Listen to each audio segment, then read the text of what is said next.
Пониска инфлација, помал јавен долг и поголем економски раст во време на најголемата нафтена криза, споредено со владењето на СДСМ.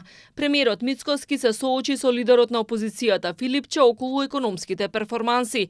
Филипче обвини за раст на цените, недоволно зголемување на платите и животниот стандард. Премиерот возврати дека владата уште долго ќе ги сервисира обврските од претходната и покрај проблемите, државата остварила солиден економски раст меѓу највисоките 5 во Европа и умерена инфлација меѓу најниските во регионот.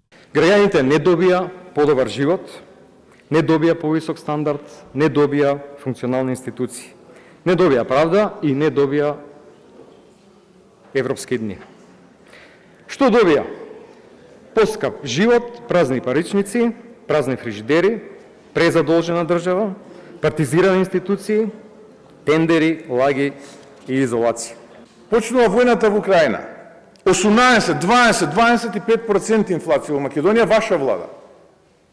Оваа влада, во историски најголемата светска енергетска криза, 4,5% просек во првите 5 месеци од годината. 4,5%. Во месец мај, 4,8%, понизок од Грција, понизок од Бугарија, понизок од Романија, понизок од Косово, понизок од Босна и Херцеговина, понизок од Хрватска. Да, нешто повисок од Албанија и Србија. Ние мораме да се споредуваме со регионот, ние не можеме да се споредуваме со нешто кое што ни е замислено на нас. Ние мораме да се споредуваме со регионот.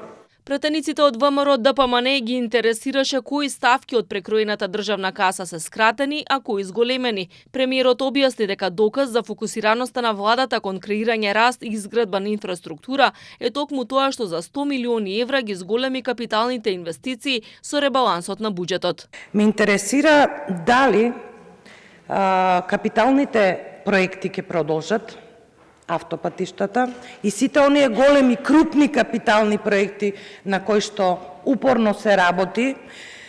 Гледаме дека Република Македонија е раскопана. Дали тоа ќе продолжи да се работи, дали големите капитални проекти во општините ќе продолжат да се работат. Јас очекувам,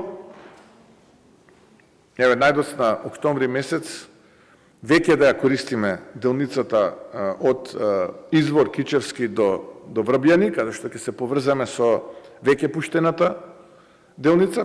Таму негде првиот квартал од следната година да можеме сите да ја возиме делницата од Кичево до Охрид.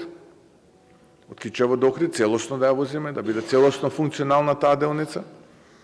Во првата половина од следната година да можеме да ги возиме првите 10 километри од автопатот Прилеп Битола. Да напредува жестоко реализацијата на автопатот Тетово-Гостивар Букојчани. Пратениците прашаа и за изградбата на клучните енергетски проекти, а особено во која фаза е проектот Чебрени-Галиште. Премиерот рече дека владата активно работи на енергетска транзиција на земјата, речиси целосно може да ја покрие струјата што ја троши, додека акумулациите се полни 80%, што одамна не се случило. Мицкоски смета дека се создадени услови да се изгради конечно стратешкиот проект Чебрени-Галиште, а многу меѓународни финансиски институции биле заинтересирани за овој проект.